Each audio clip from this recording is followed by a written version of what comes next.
ribut Asian Value? Emang ada apa sih?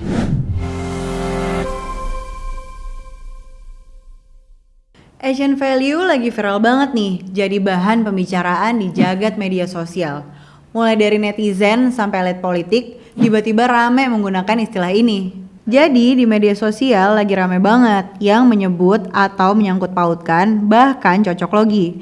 Kalau kata Asian Value itu identik banget dengan politik dinasti dan korupsi. Asal-usul isu ini muncul karena tempo hari sempat ada podcast soal politik di mana hostnya semacam kayak di roasting sama narasumbernya gara-gara bicara Asian Value. Nah, si narasumbernya seakan mendorong narasi kalau Asian Value itu yang disebutkan tadi berkaitan dengan dinasti politik dan korupsi. Gue secara personal kurang setuju ya kalau Asian Value itu identik dengan politik dinasti, apalagi korupsi. Ya kali nilai Asia cuma dianggap kayak gitu doang, yang bener aja. Karena kalau kita cari secara definisi, Asian Value itu bukan yang kayak lagi banyak dibicarakan di media sosial. Tapi emang apa sih arti dari Asian Value? Jadi Asian Value itu sebenarnya ideologi politik yang berupaya mendefinisikan elemen-elemen masyarakat, budaya, dan sejarah yang umum di negara-negara Asia Tenggara dan Timur. Biasanya konsep Asian Value ini diterapin buat ngebentuk tujuan yang sama seperti prinsip kolektivisme demi menyatukan masyarakat untuk kebaikan ekonomi dan sosial.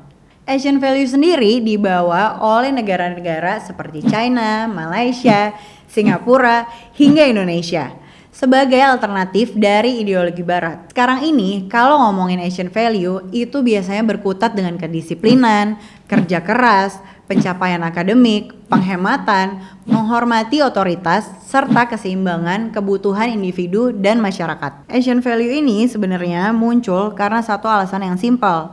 Jadi secara harafiah sebenarnya Asian Value itu mengacu kepada nilai yang dipegang sama masyarakat di Asia. Jadi sifatnya lebih general. Misalnya, lo sebagai orang Indonesia makan mie campur nasi, atau emak-emak pada ngobrol pas belanja sayur. Nah, tadi itu beberapa contohnya, dan itu kan emang nilai dari masyarakat Indonesia. Jadi, kalau kalian menganggap Asian Value adalah politik dinasti dan korupsi, menurut gue keliru. Pemahaman kayak gini tuh juga mereduksi kekayaan budaya Asia. Gue malah lebih setuju kalau Asian Value mau diplesetin. Ya bisa ke hal-hal yang terkait positif karena kegigihan dan disiplin itu tadi. Misalnya kayak pas Michelle Yeoh pas dapat piala Oscar setelah totalitas berkarir di Hollywood selama puluhan tahun. Lagi pula kalau ngomongin politik dinasti yang sekarang dikaitkan dengan Asian Value, kita harus coba lebih buka literasi dulu deh mendingan. Sekali lagi ini gue coba share yang emang secara real terjadi namun di negara lain. Karena emang ada loh negara-negara lain yang melakukan praktek dinasti itu sendiri. India misalnya, yang terjadi sama keluarga Nehru Gandhi, Perdana Menteri pertama India. Gak cuma pemimpin visioner, tapi dia juga pintar banget dalam meletakkan fondasi politik keluarganya. Setelah menjabat selama 17 tahun, jabatannya diganti sama anaknya, Indira Gandhi yang naik jadi Perdana Menteri pada tahun 1966. Setelah Indira Gandhi, ada anaknya lagi, Rajiv Gandhi, yang juga jadi Perdana Menteri. Rajiv melanjutkan tampuk kekuasaan setelah kematian tragis ibunya pada tahun 1984. Dan seperti yang kalian bisa tebak, anak-anak Rajiv juga ikut terjun ke dunia politik. Sampai sekarang, Sonia Gandhi, istri Rajiv, dan Rahul Gandhi, anak Rajiv masih aktif dalam politik India. Ada juga nih, Lee Kuan Yew, pendiri modern Singapura yang berhasil mengubah Singapura dari negara kota kecil jadi salah satu negara paling maju di dunia. Yang menarik bukan cuma prestasinya aja, tapi juga bagaimana keluarganya terus mendominasi politik di Singapura. Lee Kuan Yew memimpin Singapura dari tahun 1959 sampai 1990 sebagai Perdana Menteri pertama. Setelah pensiun, anak sulung Lee Kuan Yew, Lee Hsien Loong, naik jadi Perdana Menteri pada tahun 2004.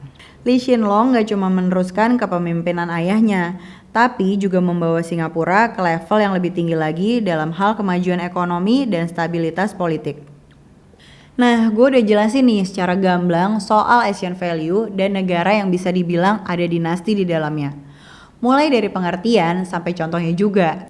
Kalian kalau nonton sampai di sini harusnya udah paham dan ngerti soal Asian value ini. Yang jelas nggak ada hubungannya dengan politik dinasti.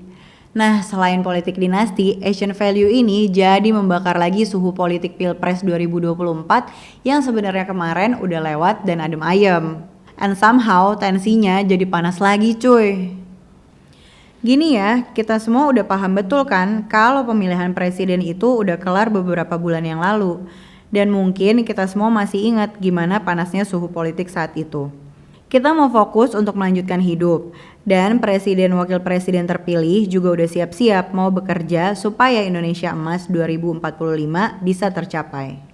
Kita mesti sadar, terlepas dari gonjang-ganjing soal Asian value ini, jangan biarin persoalan ini bikin kita rakyat Indonesia jadi terpecah belah dan terkotak-kotak lagi. Justru Asian value ini harusnya bikin kita sebagai masyarakat Indonesia lebih kuat lagi. Nilai Asian value seperti gotong royong dan saling menghormati itu harusnya makin memperkuat tali persaudaraan kita, bukan malah memecah belah kita lagi. Jadi kita semua jangan mudah terprovokasi oleh pihak-pihak yang aji mumpung mau manfaatin Asian value ini buat keuntungan mereka sendiri. Kita mesti lebih aware dan lebih kritis dan jangan sampai kita ikut ke dalam permainan pihak-pihak yang cuma mau memecah belah. Jadi gimana menurut kalian soal Asian value ini? Coba komen di bawah ya.